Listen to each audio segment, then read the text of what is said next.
Hello प्यारे विद्यार्थियों, आप सभी का अपनी पाठशाला में स्वागत है। आज दिनांक 10 अगस्त 2021 को कक्षा 8 में विज्ञान विषय का गृह कार्य आया है। विज्ञान विषय का गृह कार्य जिसके 5-7 प्रश्न है, अपन उनको हल करेंगे। पाठ चल रहा है सूक्ष्म जीव, मित्र एवं शत्रु। सूक्ष्म जीव यानी बहुत छोटे जीव होते हैं, आंखों से दिखाई नहीं देते हैं। कुछ जीव इनमें अपने मित्र होते हैं, कुछ जीव अपने शत्रु होते हैं। मित्र होते हैं जो हमारी मदद करते हैं और शत्रु होते हैं हमें नुकसान पहुँचाते हैं। तो कौन कौन सी किस प्रकार से होंगे, इन क्वेश्चनों को हम हल करेंगे। गेहूं की रस्ट नामक रोग का वाहक कौन है? गेहूं की रस्ट नामक रोग का वाहक कौन है? आपने वीडियो देख के समझा होगा, पाठ में भी है। कवक है। इसका आंसर क्या करेंगे? कवक। क्वेश्चन नंबर 2 है, रिक्त स्थानों की पूर्ति करनी अपने को हेजा के द्वारा होता है। हेजा किसके द्वारा होता है? कौन से रोगाणु के द्वारा होता है? तो हेजा होता है जीवाणु के द्वारा। इसका उत्तर क्या लिखेंगे आप? जीवाणु के द्वारा होता है। जीवाणु, मैं इधर लिख देता हूँ मैं साइड में, जीवाणु के द्वारा होता है। हेजा किसके द्वारा होता है? जीवाणु के द्वारा, क्योंकि अलग अलग होते हैं रोग के कारक, जीवाणु, विषाणु, कवक, प्रोटोजोआ आदि। तो ये जीवाणु के कारण होता है। सूक्ष्म जीवों को किससे देखा जा सकता है? तो सूक्ष्मदर्शी यंत्र से देखा जा सकता है। किससे देखा जा सकता है? सूक्ष्म जीवों को सूक्ष्मदर्शी यंत्र से देखा जा सकता है। सूक्ष्मदर्शी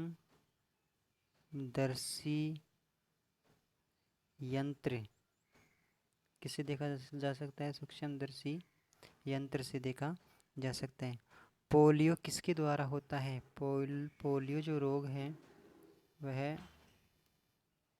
किस किस कारक के द्वारा होता है? तो पोलियो वायरस से होता है। किससे होता है?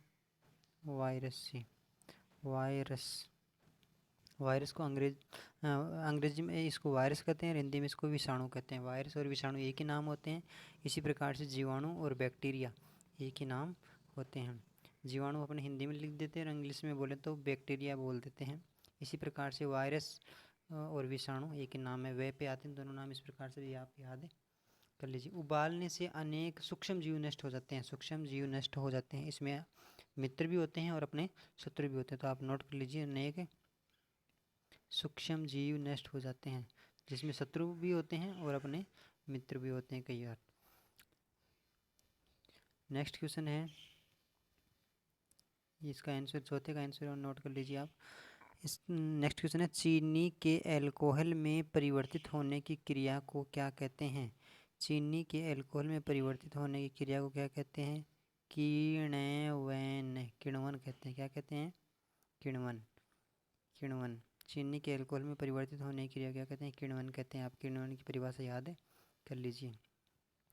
एंथ्रेक्स रोग का कारक क्या होता है? मूल रूप से ये पशुओं के पैरों में होता है। एंथ्रेक्स रोग जीवाणु के द्वारा होता है। किसके द्वारा होता है? जीवाणु के द्वारा। नोट कर लीजिए इसका आंसर। छोटे छोटे आंसर थे इसके, इसलिए मैंने कॉपी में लिख के इनको ऐड नहीं किया, इसी पेपर के माध्यम से पढ़ने हल कर लिए। सूक्ष्म जीवों के द्वारा होने वाले 2 लाभ लिखिए। सूक्ष्म जीवों के द्वारा, सूक्ष्म जीव होते हैं जो क्या होते हैं? जो हमारे मित्र जीव होते हैं, वे हमारी मदद करते हैं। जैसे मान लीजिए हम दही जमाते हैं तो वह सूक्ष्म जीवों के द्वारा जमाया जाता है। इसी प्रकार से हम दूध दूध को लंबे समय तक रखते हैं, घी जमाते हैं, घी बनाते हैं और ब्रेड वगैरह काम में लेते हैं। तो ये सूक्ष्म जीवों के माध्यम से ही होते हैं। तो होने वाले 2 लाभ ये क्या करते हैं? हमारे शरीर में हमारी रोग प्रतिरोधक क्षमता बढ़ाते हैं और हमारे को ताकत प्रदान करते हैं। और खाद्य पदार्थ हैं उसको स्वादिष्ट बनाते हैं और योग्य बनाते हैं हमारे लिए। तो आप इस प्रकार से अपनी भाषा में इसको नोट कर लीजिए। क्योंकि हम जब दूध में जामुन जिसे बोलते हैं, छाछ डालते हैं तो वो दही बन जाता है। तो ये सूक्ष्म जीवों के माध्यम से ही होता है और वो हम भोजन स्वादिष्ट बन जाता है और हमारे शरीर के लिए लाभदायक होता है। तो ये लाभ लिख लीजिए, आप नोट कर लीजिए।